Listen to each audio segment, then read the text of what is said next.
Hello everyone and welcome back. I'm Shadow and today I'm talking about my top 3 underrated Pokemon in Reg G. And I think these are going to be the non-restricteds, but I think there's definitely a few that are kind of been underrated. But first off, I'm going to put Basculegion. I think Basculegion right now is actually in a really good spot, especially on Kyogre teams. I've been running Basculegion on Kyogre teams, specifically Life Orb, Swift Swim. With kind of pretty simple set of Wave Crash, Aqua Jet, Last Respects, and Protect. So I think that's pretty good. Then you're just pretty common set. But I do think with Kyogre and usually Tornadus, you can end up with a Pokemon that outspeeds most things, and also ILC is a really good Calyrex check with Last Respects, hitting both Calyrex for super effective damage, and even with Terastallizing can hit hard if it is late game. I especially see it good if you can get both these set up under Tailwind and outspeeding. Water Spout plus Wave Crash, Last Specs should be KOing most things. So if you get both these Pokemon in the rain together with Tailwind support and are outspeeding, you pretty much can just win games.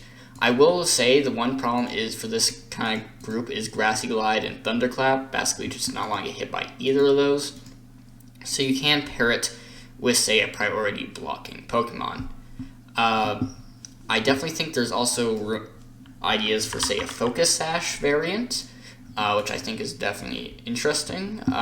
Maybe you'd run adaptability on it instead, but I do think Basculegion right now is in a very good spot, and I think it can do really well.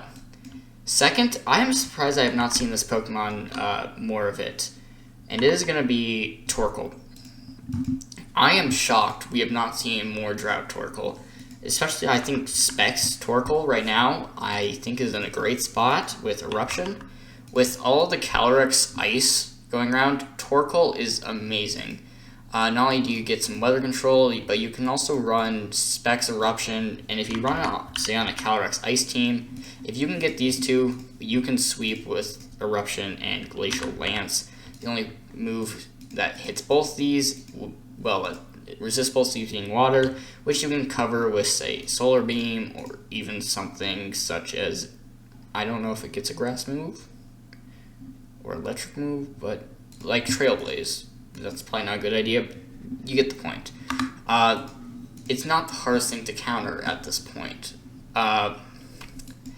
So I think I'm kind of surprised that these, but even if you're not running Specs, you could say run like Charcoal and Eruption, Overheat, Helping. You can run Helping Hand too. Like, there is so much I can see with Torkoal Calyrex.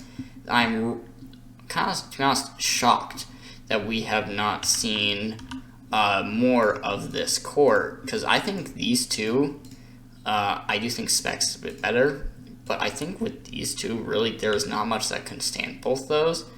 I think this is probably going to be one of its best positions. Torkoal is going to be with really strong Trick Room, so I definitely think Torkoal is very underrated, and I'm kind of surprised it has not been picked up more. Finally, my final third Pokemon is going to be Annihilate, specifically Scarf.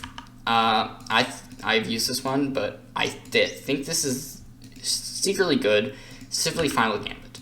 Why? This is really good in closed team sheets, so it's kind of a bit troll, but I have brought it to a local, and it did really well. So I ran a set of this, Drain Punch, Rage Fist, U-Turn, Final Gambit. But I think right now, in this format, Restricted, Final Gambit is really good. I don't think it may not be the craziest thing, but I do think in most instances it is strong. Specifically, things you want to know, Final Gambit KOs most Restricted. It does not KO stuff such as Raging Bolt. That is something I've seen. But being at 110, like, it barely lives it. Same with, say, I think Brute Bonnet is another one that barely lives it. There is a few Pokemon that will barely, 1 HP. So there is a few Pokemon that barely live it, but you can pretty much check those, and even if they do, they're pretty low, and it makes it pretty easy to deal with. One thing I kind of saw this in that locals that was huge was I went against Eterna's Toxic Stall, specifically Cosmic Power, and the main way I dealt with it was this Annihilate. And with a Scarf, Annihilate's going to be outspeeding, and with Final Game it can KO a lot of restricteds, especially if they don't have the right tools. And even then, you can take out key threats to your team. So that's why I think Annihilate is another one of those kind of top underrated Pokemon. I do want to give a kind of a shout out, honorable mention to Landorus Eye. I'm not sure too early because I feel like I haven't seen it, but I don't know if that's just new stuff. People not wanting to use, but I do think Landorus, especially like say on a Kyogre team, feels good. I'm kind of surprised we haven't seen more of it with Earth Power, Sludge Bomb, kind of the basic set, and Sandsear Storm with Kyogre. I think could be really good. I'm kind of surprised we haven't seen more of it. I definitely think it's interesting. And I'm going to give like a little mini shout out and honorable mention to Landorus Eye. But overall, thank you so much for watching. Please tell me what your top underrated Pokemon are. Overall, thanks so much for watching. Please like and subscribe, and I'll see you next time. Bye.